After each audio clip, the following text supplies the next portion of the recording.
On entend beaucoup parler de labels, de maisons de disques, de distributeurs, d'éditeurs. Au final, c'est quoi la différence entre un label et une maison de disques? Est-ce qu'il vaut mieux signer sur un label ou signer en maison de disques? Bonjour à tous, bienvenue dans cette vidéo. Je m'appelle Tariq, je suis producteur, éditeur et artiste à succès, plusieurs fois certifié disque d'or et de platine. Et aujourd'hui, j'aide des artistes et des producteurs indépendants à vivre de leur musique. Avant de répondre à la question du jour sur la différence entre un label et une maison de disques, je vous invite à cliquer sur le bouton s'abonner pour rejoindre plusieurs milliers d'artistes et de producteurs indépendants qui mènent le même combat que vous. Rejoignez le mouvement, ça récompense mon travail et ça me motive à vous balancer encore plus de contenu de qualité sur cette chaîne YouTube. Alors la différence entre un label et une maison de disques, elle n'est pas forcément simple à comprendre. Elle était simple il y a une trentaine, une quarantaine d'années parce que c'était évident. Il n'y avait pas énormément d'acteurs sur le marché. C'était simple de distinguer ce qu'un éditeur faisait, ce qu'un label faisait, ce qu'une maison de disques faisait. Aujourd'hui, c'est beaucoup plus flou. Mais dans les grandes lignes, un label va avoir pour fonction de produire le support qui plus tard va être commercialisé.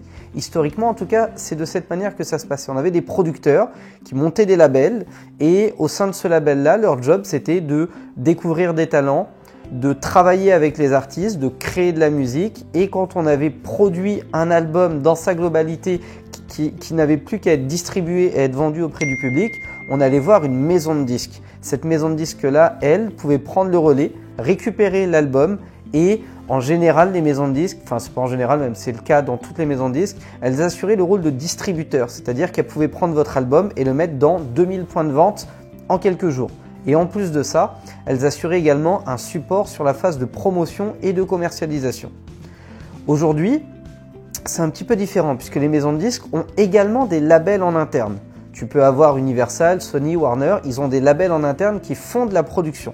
Ça, c'était plus ce qu'on avait entre 1980 et 2000. Les maisons de disques avaient des labels en interne qui produisaient de la musique. Donc, c'était normal d'avoir un contrat d'artiste en direct avec une maison de disques et puis d'être intégré dans un des labels de la maison de disques. Souvent, tu avais un label urbain, un label plus pop, un label plus électro, un label plus musique alternative. Et du coup, ça permettait d'avoir une offre variée et de faire ce qu'on appelle du développement en interne.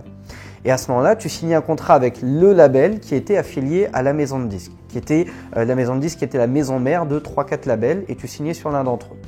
Et tu avais le même travail ensuite dans ton label, tu avais un DA qui faisait la production, etc. Quand le projet était prêt, on l'amenait en plus haut lieu, il y avait une distrib, une commercialisation de masse. Aujourd'hui, c'est un petit peu différent. Il y a une crise du disque dans les années 2000, là où avant on pouvait vendre facilement 1 million de disques, on s'est mis à n'en vendre plus que 150 000 ou 200 000. Aujourd'hui, encore moins, c'est devenu encore plus difficile. Et du coup, les maisons de disques ont décidé de littéralement supprimer certains labels en se disant ça nous coûte trop cher de produire, de faire du développement, puisqu'il y a beaucoup plus d'offres qu'il y a 10 ans, 20 ans ou 30 ans. Maintenant, ce qu'on va faire, c'est qu'on va travailler avec des labels indépendants, des producteurs indépendants. On n'a plus rien à faire, ils nous amènent un produit fini et ils nous amènent en plus du produit fini un travail de développement sur le terrain qui a été fait.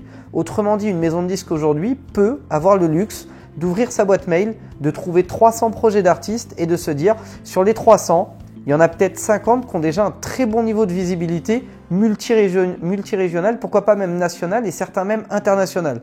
Donc on n'a plus qu'à prendre le projet, mettre un peu d'argent sur la table pour le pousser un peu en promo et ça va marcher parce que ça marche déjà. Le label à son échelle fait déjà ce qu'il faut pour que ça marche.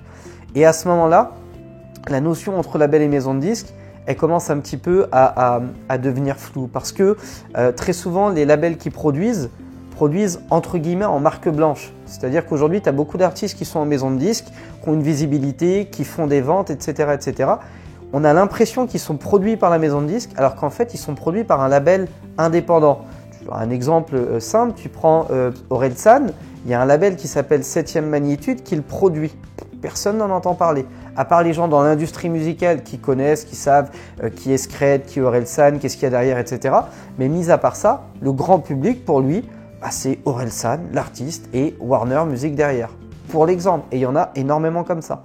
Donc du coup, ça crée une scission.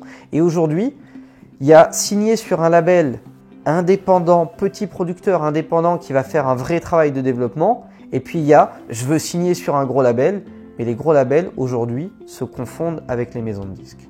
Donc voilà foncièrement la différence entre un label et une maison de disques, c'est qu'un label va faire un travail de production, de création musicale autour de l'artiste et une maison de disques va plutôt faire un travail de distribution, promotion, de commercialisation.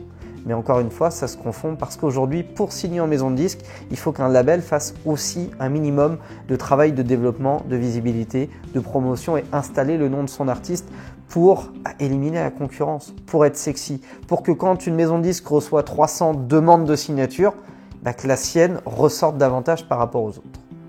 Merci d'avoir été attentif à cette vidéo. Si jamais ça vous a plu et appris des choses, lâchez-moi un gros like, abonnez-vous à la chaîne YouTube Producteur à Succès. Et pour tous ceux qui ont compris l'intérêt, l'importance de faire de la promo et de créer déjà un minimum de visibilité pour son artiste en label indépendant, je vous invite à cliquer sur le lien dans la description. Ça va vous permettre de vous inscrire à une formation qui est totalement gratuite, en ligne également, qui dure entre 1 heure et 1 heure et quart, où on va être ensemble en live et où je vais vous présenter un outil qui s'appelle Musicenter qui va vous permettre d'atteindre n'importe quel décideur média en France. Vous allez pouvoir atteindre des programmateurs radio, des programmateurs de clips en chaîne de télé, des DJ en discothèque, des sonorisateurs, des curateurs de playlists, tout ça avec un seul outil que tous les professionnels du disque utilisent et que vous allez pouvoir également utiliser. Et tout ça, je vais vous l'apprendre gratuitement. Il y aura beaucoup d'apports de valeur. Donc si jamais vous avez 1 heure, 1 heure et demie dans la semaine à accorder à votre formation pour upgrader votre niveau de connaissance et d'information, cliquez sur le lien dans la description. Il y a plusieurs dates, plusieurs créneaux. Donc c'est vraiment fait pour que chacun, même si vous travaillez à côté ou que vous avez beaucoup d'impératifs, pour que chacun puisse s'y inscrire.